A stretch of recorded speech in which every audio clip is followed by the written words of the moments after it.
Hello everyone, मैं अर्चना राजपूत आपका innovation classes में बहुत बहुत स्वागत करती हूँ। इस वीडियो में आज हम क्लास 12th की पॉलिटिकल साइंस का बुक नंबर फर्स्ट और उसका चैप्टर नंबर फर्स्ट, जिसका नाम एरा ऑफ कोल्ड वॉर, जिसको हम शीत युद्ध का दौर कहते हैं, उसके बारे में पढ़ेंगे। सबसे पहले इस वीडियो में हम उस चैप्टर का इंट्रोडक्शन करेंगे, जिसमें कि आपको first world war, second world war के बारे में जानकारी प्राप्त होगी और उससे रिलेटेड, क्योंकि ये पूरी बुक उससे रिलेटेड है और पूरी बुक दो महाशक्तियों के इर्द गिर्द घूमती है।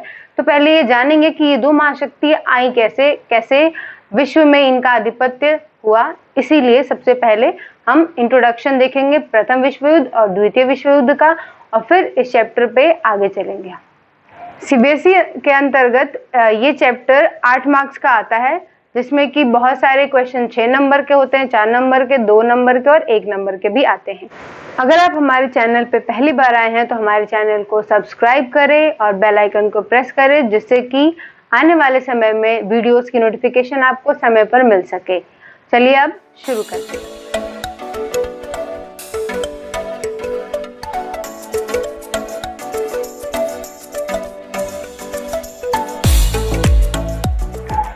पॉलिटिकल साइंस पढ़ने से सबसे पहले उसकी फर्स्ट बुक आज हम पढ़ेंगे पॉलिटिकल साइंस की, जिसमें हम सबसे पहले उसके हिस्ट्री के बारे में जानेंगे, जिससे कि हम और अच्छी तरीके से फर्स्ट बुक के बारे में जान सकते हैं। तो हिस्ट्री जानेंगे, जिसमें हम फर्स्ट वर्ल्ड वॉर के बारे में जानेंगे और सेकेंड वर्ल्ड वॉर के बारे में, जिसके बेस पे पूरी बुक हमारी बेस्ड है। तो सबसे पहले फर्स्ट वर्ल्ड वॉर के बारे में जान लेते हैं, जिसमें कि हम फर्स्ट वर्ल्ड वॉर को हम द ग्लोबल वॉर भी कहते हैं, और जो कि 28 जुलाई 1914 से 11 नवंबर 1918 तक चला। 4 साल तक का ये युद्ध था, बहुत ही भीषण युद्ध, जिसमें कि विश्व स्तर पर बहुत ही ज़्यादा जान माल की हानि हुई थी, जिसमें बहुत सारी कंट्रीज, जिसमें से 2 ग्रुप्स मोस्टली सामने आए। फर्स्ट थी एलीट पावर, जिसको हम मित्र राष्ट्र कहते हैं, और सेकेंड थी सेंट्रल पावर्स, जिसको हम केंद्रीय शक्तियां बोलते हैं। अब एलीट पावर्स में जिन जिन कंट्रियों ने अपना डिस्ट्रीब्यूशन दिया था, उसमें से फर्स्ट कंट्री है Russia, second France, third Britain, fourth Japan and fifth USA, जिसको हम अमेरिका कहते हैं। एंड अदर दूसरे पक्ष में जो कंट्रीज थी सेंट्रल पावर्स में, वो थी जर्मनी, ऑस्ट्रिया हंगरी, ये दोनों ही एक साथ कंट्री है। और लास्ट कंट्री थी ऑटोमन एम्पायर, जिसको हम आज टर्की के नाम से जानते हैं। प्रथम विश्व युद्ध में हमारे पास बहुत सारे ऐसे भी रीजंस हैं, जिनका मतलब देख सकते हैं कि बहुत ही बड़े महत्वपूर्ण हैं, और जिनके कारण ही वो प्रथम विश्व युद्ध हुआ था। इसके पीछे बहुत सारी और भी छोटे मोटे रीजंस हैं, बट ज़्यादातर इन्हीं रीजंस को देखा जाता है।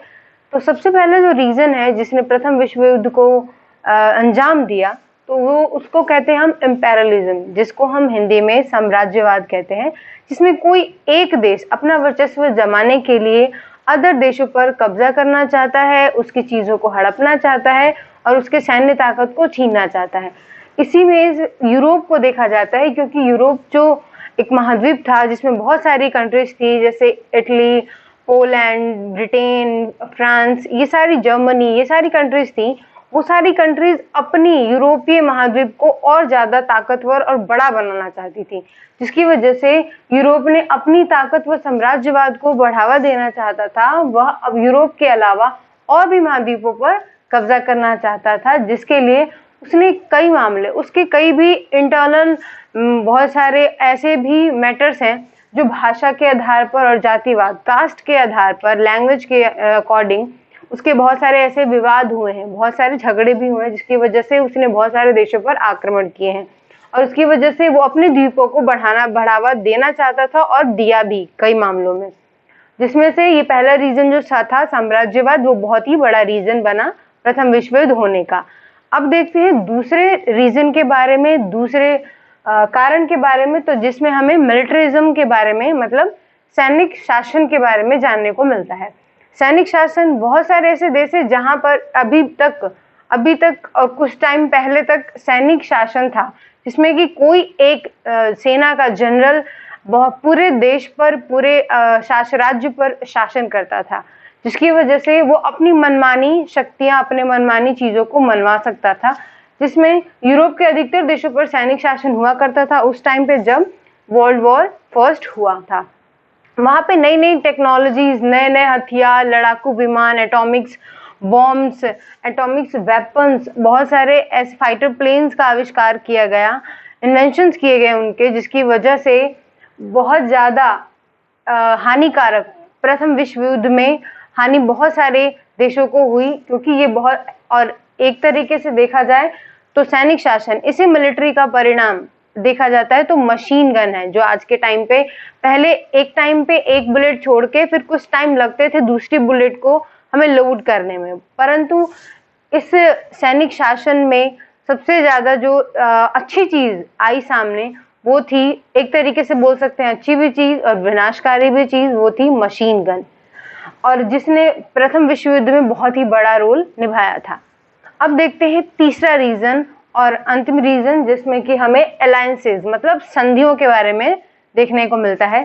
संधियां, यहाँ पर यह था कि यूरोपीय कंट्रीज अपने जितने भी यूरोपीय महाद्वीप थे उसमें जो जो कंट्रीज थी उनके बीच में या कई और भी महाद्वीप के कंट्रीज के बीच में संधियां रखती थी। कई कंट्रीज ने तो गुप्त संधियां भी कर रखी थी, गुप्त अलायंसेस भी बना रखे थे, सीक्रेट, ताकि कोई और देश की उसकी भनक न लगे और जिससे कि वो युद्ध के टाइम पे, वॉर के टाइम पे उन पे अटैक कर पाए। जिसमें से यूरोपीय देश ने युद्धों में सहायता करने व पाने के लिए बहुत सारे देशों के साथ संधियां की थी, जिसमें से हमें जर्मनी और रशिया की संधि मिलती है, जिसमें से हमें ब्रिटेन और फ्रांस की संधि मिलती है, ब्रिटेन और पोलैंड की संधि देखने को मिलती है। तो बहुत सारी ऐसी संधियां हैं जिसके बेस पे काफी सारे देश बिना किसी रीजन फर्स्ट वर्ल्ड वॉर में ऐसे ही खींचे चले आए, जिनमें उनका कोई भी मतलब नहीं था लड़ने का, जिससे कि उनका कोई भी फायदा नहीं था लड़ने का, लेकिन क्योंकि उन्होंने संधियां कर रखी थी, एक जबान दे रखी थी, एक डॉक्यूमेंट्री साइन कर रखी थी, जिसके बेस पे उनको दूसरे विश्व युद्ध में लड़ना पड़ा और जिसके परिणाम स्वरूप हमें इतना भयंकर युद्ध की मार झेलनी पड़ी पूरे विश्व में 4 वर्षों तक। तो अब अगर बात करें फर्स्ट वर्ल्ड वॉर मतलब प्रथम विश्व युद्ध के लॉसेस की, हानि की, तो यहाँ हम देख सकते हैं कि बहुत ज़्यादा इसमें सैनिक मारे गए थे, जिसमें से 1,70,00,000 से भी ज़्यादा सैनिक मारे गए और करोड़ों से भी ज़्यादा सैनिक घायल हुए थे। और इसमें कुछ ऐसे भी देश और ऐसे भी द्वीप थे जहाँ पर कुछ नॉर्मल नागरिक जो थे, आम नागरिक भी थे, वो भी इफेक्टफुल हुए थे। अब यहाँ पर बात आती है कि इस पूरे वर्ल्ड वॉर में, फर्स्ट वर्ल्ड वॉर में इंडिया का कितना बड़ा योगदान था। तो इंडिया, क्योंकि उस वक्त अंग्रेजों का गुलाम था, ब्रिटिश वहाँ पे राज था, तो यहाँ पर अगर वहाँ पे 2 तरीके की चीजें देख सकते हैं हम इंडिया का योगदान जो कि फर्स्ट वर्ल्ड वॉर में था। पहला ये कि भारत एक ब्रिटेन कॉलोनी होने के कारण ब्रिटेन के कहने पर भारत ने 13 लाख से भी ज्यादा भारतीय सैनिक ब्रिटेन की तरफ से फर्स्ट वर्ल्ड वॉर में लड़ने के लिए भेजे थे, जिसमें से 50,000 से भी ज्यादा सैनिक मारे गए थे और बहुत ज्यादा बड़ी संख्या में घायल भी हुए थे। और इन्हीं की याद में हमारे देश में जो इंडिया गेट दिल्ली में स्थित है, और आप लोग काफी बार जा भी चुके होंगे, देख भी चुके होंगे, तो उन्हीं सैनिकों, जो सैनिक मरे थे फर्स्ट वर्ल्ड वॉर में, उन्हीं को श्रद्धांजलि देने के लिए उसका निर्माण कराया गया था। तो इस तरीके से देखें तो पूरा विश्व युद्ध, फर्स्ट वर्ल्ड वॉर जो था, प्रथम विश्व युद्ध, उसने दुनिया को बहुत ज्यादा नुकसान पहुंचाया, जिससे कि बड़े स्तर पर जान माल की हानि भी हुई। और अगर मैप देखें आज फर्स्ट वर्ल्ड वॉर के बाद का मैप और उसके पहले का मैप, तो पूरे विश्व में आर्थिक स्तर पे विकास और डेवलपमेंट वगैरह सब चीज इतने वर्ष पीछे चले गए, और मैप में भी इतने देश अंदर विलीन हो गए। किसी देश में कोई और देश किसी ने गुलाम बना लिया, जिसकी वजह से वो देश जो एक नक्शे पे पहले दूसरे देश के नाम से जाना जाता था, अब वो उनके साथ जाना जाता है।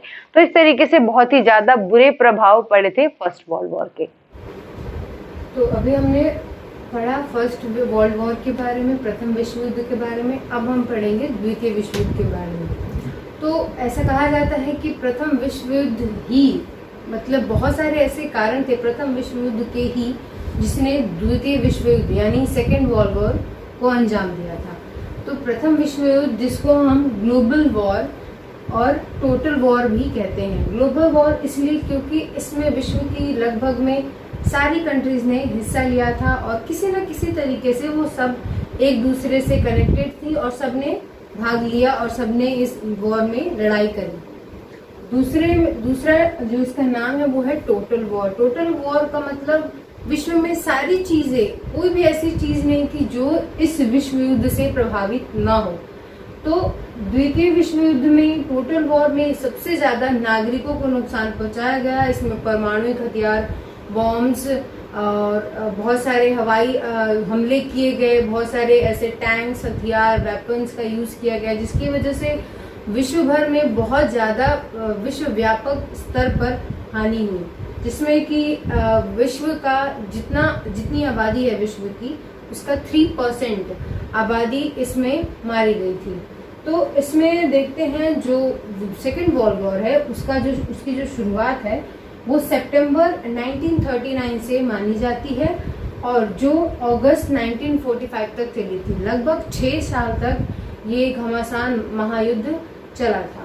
अब इसमें बहुत सारी ऐसी कंट्रीज हैं जो मेनली जानी जाती हैं पार्टिसिपेंट्स के लिए। उसके बाद एक दूसरे से और कंट्रीज जुड़ती रहीं, छोटे छोटे रीजन्स और कारण के कारण वो लड़ाइयाँ करती रहीं। लेकिन सबसे ज्यादा जो कंट्रीज को देखा जाता है इसमें तो 2 ग्रुप थे। सबसे पहला है allied countries and second is axis power, जिसमें एलिड कंट्रीज को मित्र राष्ट्र कहते हैं और एक्सिस पावर्स को धुरी राष्ट्र कहा जाता है। जिसमें एलिड कंट्री में यूके, जिसको हम ब्रिटेन कहते हैं, यूएसएसआर जो कि आज रशिया है और इसको सोवियत यूनियन भी कहा जाता था पहले, और France and last and not the least China. तो ये सारी कंट्रीज एलिड कंट्रीज के थे। अब इसमें हम एक्सिस पावर में देखते हैं तो एक्सिस पावर में आपका जर्मनी, इटली एंड जापान आता है। इसमें से जर्मनी और इटली बहुत सारे ऐसे नुकसान झेल चुके थे और एंड टू एंड में जापान को भी हार अपनी माननी पड़ी थी। तो इस तरीके से इतनी सारी कंट्रियों ने पार्टिसिपेट किया था और इसके बाद और भी कंट्री इसमें झुलस गए थे इस पूरे विश्व युद्ध के अंत में। प्रथम विश्व युद्ध की तरह हम दूसरे विश्व युद्ध में भी देखते हैं कि बहुत सारे ऐसे रीजंस, कारण हैं जिसकी वजह से द्वितीय विश्व युद्ध हुआ, जिसमें 6 साल तक ये महाभीषण युद्ध चला। और सबसे बड़ा रीजन जहाँ तक सब मानते हैं और इतिहास भी गवाह है उसका, सबसे बड़ा रीजन रहा है प्रथम विश्व युद्ध। प्रथम विश्व युद्ध से बहुत सारी ऐसी चीजें उभरी हैं जो द्वितीय विश्व तक आते आते उन्होंने एक भयंकर रूप ले लिया। तो सबसे पहली जो प्रथम विश्व युद्ध की देन है, जो कारण है जिसने द्वितीय विश्व युद्ध कराया, वो है ट्रीटी ऑफ वर्सलीज। ट्रीटी ऑफ वर्सली से ये एक ऐसी संधि थी जिसमें प्रथम विश्व युद्ध खत्म होने के बाद ब्रिटेन और फ्रांस ने जर्मनी से जबरन उसकी सारी चीजें ले ली थी, क्योंकि उसने जर्मनी को हरा दिया था, दोनों ने मिलकर, फ्रांस और ब्रिटेन ने।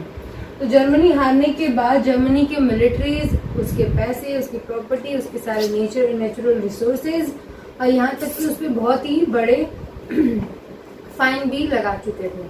तो जिसकी वजह से वहाँ की जनता जो थी वो बहुत ही ज्यादा क्रोधित थी ब्रिटेन और फ्रांस पर और पूरे विश्व पर कि उन्होंने मतलब उनके देश पर कितना बड़ा अत्याचार एक तरीके से वो अपने ऊपर मानते थे।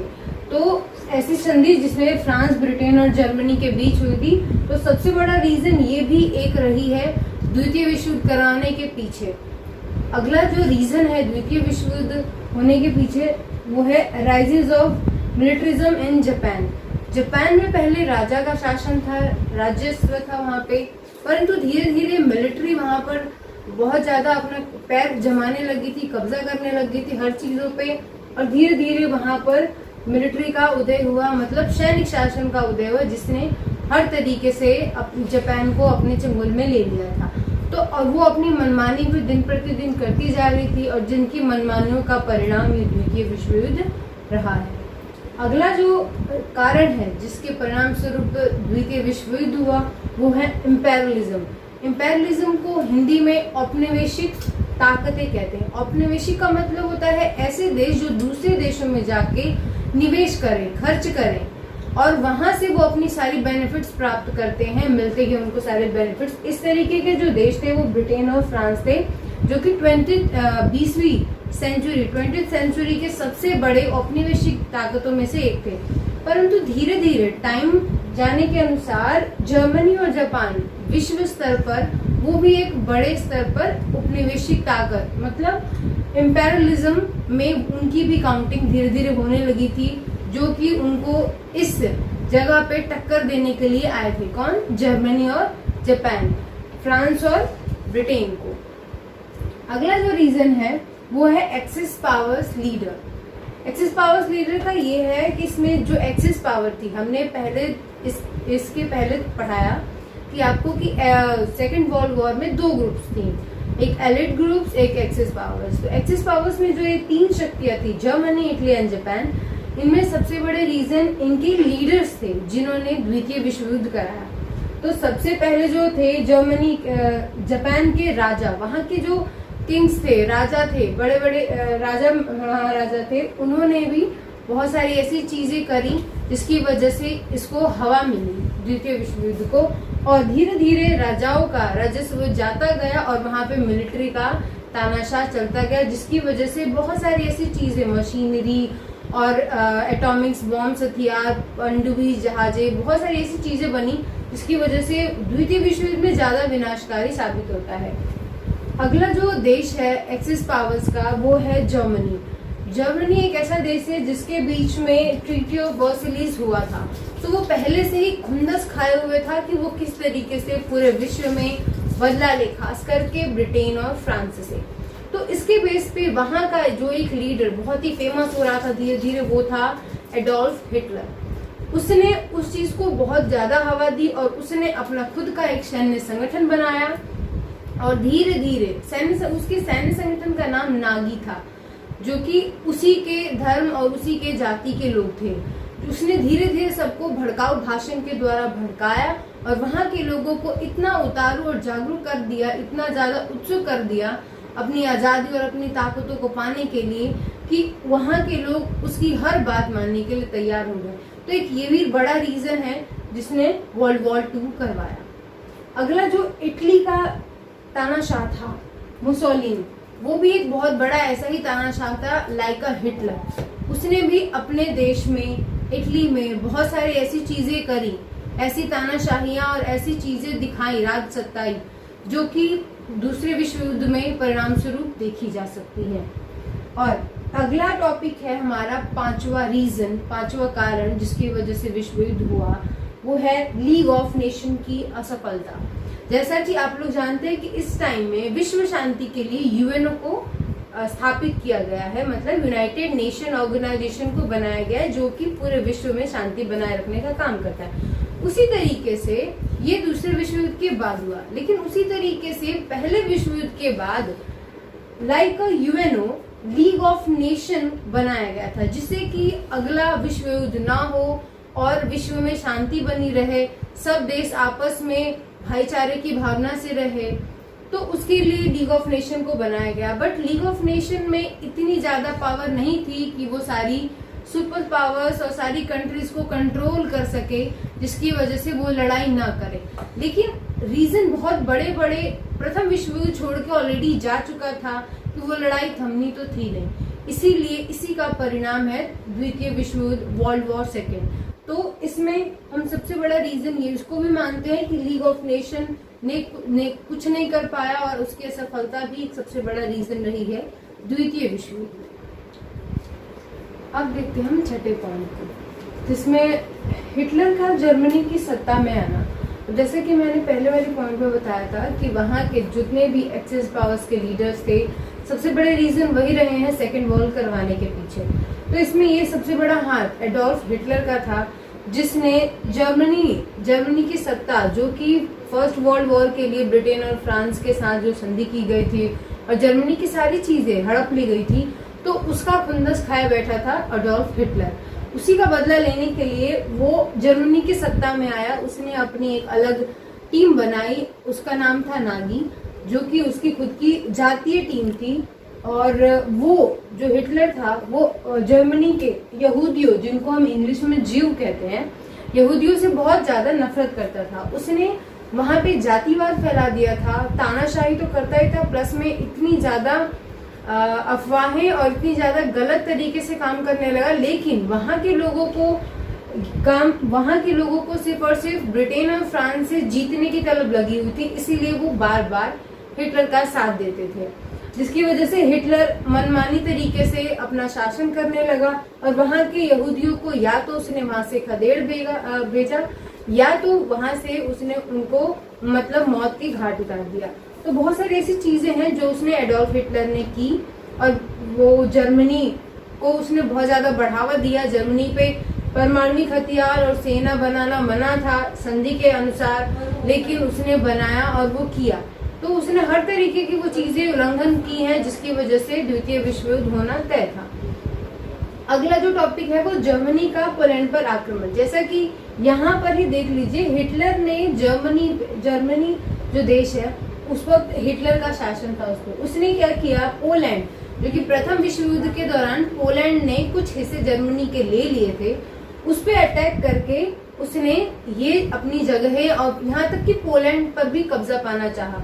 तो पोलैंड पर आक्रमण करने के लिए उसने अपने जो सीक्रेट उसने अपनी फ्रेंडशिप की थी, संधि की थी, अलायंसेस बनाए थे रशिया के साथ, उसने उसका हेल्प लिया और पोलैंड पर आक्रमण कर दिया। उसने जो आक्रमण किया वो 1 सितंबर 1939 को किया। इसी दिन को हम द्वितीय विश्व युद्ध की का शुरुआत मानते हैं और यहीं से शुरू हुआ था द्वितीय विश्व युद्ध। तो इस तरीके से देख सकते हैं कि काफी सारे ऐसे रीजंस हैं, मेजर रीजंस हैं, जो कि द्वितीय विश्व युद्ध को होने के लिए आगे उन्होंने बढ़ावा दिया था। तो बहुत सारी ऐसी चीजें थी। अब यहाँ पर यह है कि इतने सारे रीजंस हुए, इतने सारे युद्ध हुए, 6 साल तक ये महायुद्ध चला, इतनी ज्यादा विनाशकारी चीजें हुई। अब द्वितीय विश्व युद्ध समाप्त कैसे हुआ? तो द्वितीय विश्व युद्ध समाप्त जब जर्मनी और इटली ने अपनी हार मान ली। जापान हार नहीं मान रहा था क्योंकि वो वेपन्स में और नए नए हथियारों और नए नए टेक्निक्स में बहुत ज्यादा माहिर था, आगे था। तो उसको हराने के लिए, उसको बहुत ज्यादा मतलब इस युद्ध को बहुत ज्यादा लंबा ना खींचने के लिए अमेरिका ने जापान के 2 शहर हिरोशिमा और नागासाकी पर उसने एटॉमिक्स बॉम्ब, जिनके नाम फैटमैन एंड लिटिल बॉय थे, उनसे आक्रमण किया, जिसकी वजह से परिणाम स्वरूप वहां पर उन एटॉमिक्स बॉम्ब्स का इतना ज्यादा प्रभाव हुआ कि वो शहर तो तबाह हुए ही, आसपास के इलाके भी बहुत ज्यादा तबाह हो चुके थे, जिसकी वजह से मजबूरन जापान को हार माननी पड़ी, वरना जापान को मात देना मुश्किल हो जाता अमेरिका के लिए। और इस बेस पे बहुत सारी आलोचनाएं भी हुई हैं अमेरिका की, क्योंकि बहुत सारे लोगों का कहना था कि जापान हार मानने वाला था, फिर आपने इस एटॉमिक्स बम और हथियारों का क्यों इस्तेमाल किया। तो अमेरिका का कहना ये था कि हम इस विश्व युद्ध को ज्यादा लंबा नहीं खींचना चाहते थे, इसलिए हमने इस विश्व युद्ध की समाप्ति के लिए हमने परमाणु हथियार का इस्तेमाल किया, जो कि बहुत ज्यादा मात्रा में बहुत ज्यादा बैन है वो परमाणु हथियार। अब बहुत सारे लोगों का ये भी कहना है कि जापान ऑलरेडी सरेंडर कर रहा था, बट अमेरिका ने अपने वर्चस्व को दिखाने के लिए उसने इस एटॉमिक्स बॉम्ब या और हथियारों का इस्तेमाल किया था। द्वितीय विश्व युद्ध के कारणों के बाद अब हम परिणामों पर चर्चा करेंगे। परिणाम में देखें तो बहुत सारे ऐसे परिणाम हैं जो बहुत ही अच्छे और सुखद रहे हैं, बहुत ही अच्छे अब तक में चल रहे हैं। तो पहला जो परिणाम है वो है rise of 2 super powers, USA and USSR. यहाँ पर है कि 2 महाशक्तियों का उदय हुआ है। USA it means America and USSR it means Soviet union, इसको सोवियत संघ भी बोलते हैं, और जो कि अब नहीं रहा तो अब उसको रशिया भी, रशिया के नाम से भी जाना जाता है।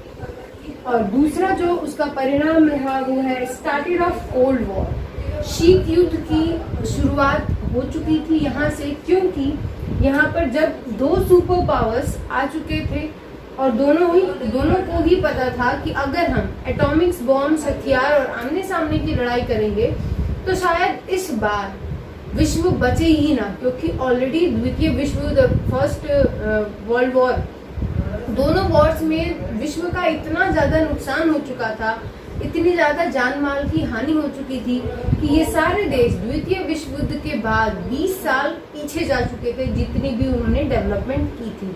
तो इस तरीके से ये जानते थे कि अगर हम परमाणविक युद्ध या आमने सामने की लड़ाई, खून खराबे वाली लड़ाई करेंगे तो हम अब एक दूसरे को ही खत्म कर देंगे। और जहां तक लगता है, उनको भी लगता था कि पूरा विश्व ही खत्म हो जाएगा। तो इसीलिए उन्होंने कोल्ड वॉर, मतलब विचारों की लड़ाई, शंका, विचार और इस तरीके की लड़ाइयाँ चलती रहती थी। तो कोल्ड वॉर की शुरुआत भी यहाँ से हुई। 1945 में द्वितीय विश्व युद्ध खत्म हुआ। तो 1945 से लेकर 1991 तक, जब तक यूएसएसआर रहा तब तक इनकी लड़ाई चलती रही।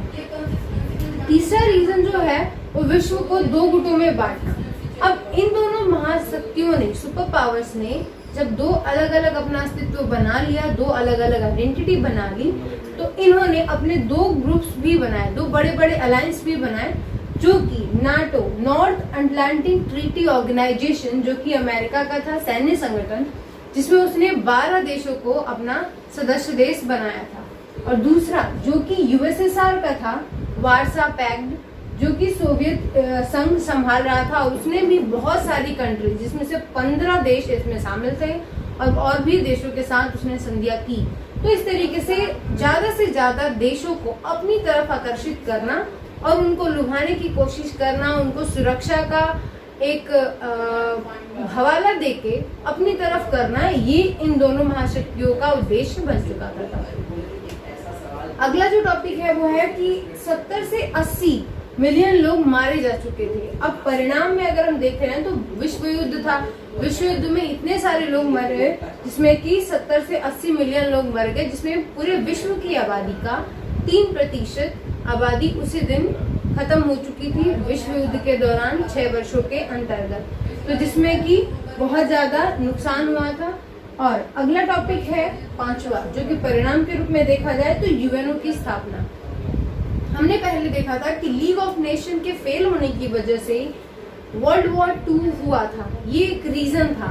बट इस रीजन को खत्म करने के लिए और आगे कोई भी ऐसा वॉर वर्ल्ड वॉर का रूप ना ले, इसके लिए सबने मिलकर यूएनओ की स्थापना की। यूएनओ का मतलब होता है यूनाइटेड नेशन ऑर्गेनाइजेशन, जिसमें पूरा विश्व शांति तरीके से एक दूसरे के लिए अपना सारा विचार विमर्श हर टॉपिक्स पे और हर विषय पर करते हैं, जिसकी वजह से वो शांतिपूर्वक तरीके से इस पूरे विश्व में रह पाए। तो अगर इसमें इंडिया की भूमिका देखें तो 25 लाख सैनिक, क्योंकि इस वक्त भी आजाद नहीं था इंडिया, ब्रिटेन के अंतर्गत आता था, तो 25 लाख सैनिक भेजे गए थे, जिसमें से 78,000 मारे जा चुके थे और बहुत सारे घायल भी थे। तो इस तरीके से बहुत सारे ऐसे परिणाम थे जो द्वितीय विश्व युद्ध को बहुत ही ज्यादा विराट रूप बताते हैं और बनाते भी हैं। तो इस तरीके से प्रथम और द्वितीय विश्व युद्ध खत्म होता है यहाँ पर। अब हम पढ़ेंगे पहले चैप्टर, जिसका नाम शीत युद्ध का दौर है। मतलब यहाँ से जब शीत युद्ध शुरू हुआ तो इसके बाद क्या क्या हुआ, इसलिए मैंने आपको पहले ये सारी नॉलेज दी ताकि आप अच्छे से कनेक्ट कर पाए पहले चैप्टर को। तो शीत युद्ध का दौर, जब शीत युद्ध चल रहा था दोनों महाशक्तियों में, यूएसए और यूएसएसआर, तो उसमें क्या क्या चीजें चल रही थी, क्या नहीं थी, वो चीजों के बारे में पढ़ेंगे। अगर आपको ये वीडियो इन्फॉर्मेटिव लगी तो प्लीज़ इसे लाइक करें और कमेंट करके ज़रूर बताएं कि आपको ये वीडियो कैसी लगी। आप इस वीडियो को अपने friends, family, classmates and colleagues के साथ शेयर करें ताकि उनको भी कुछ यूजफुल इंफॉर्मेशन मिल सके। और अब हम मिलेंगे अगले वीडियो में, तब तक के लिए गुड बाय।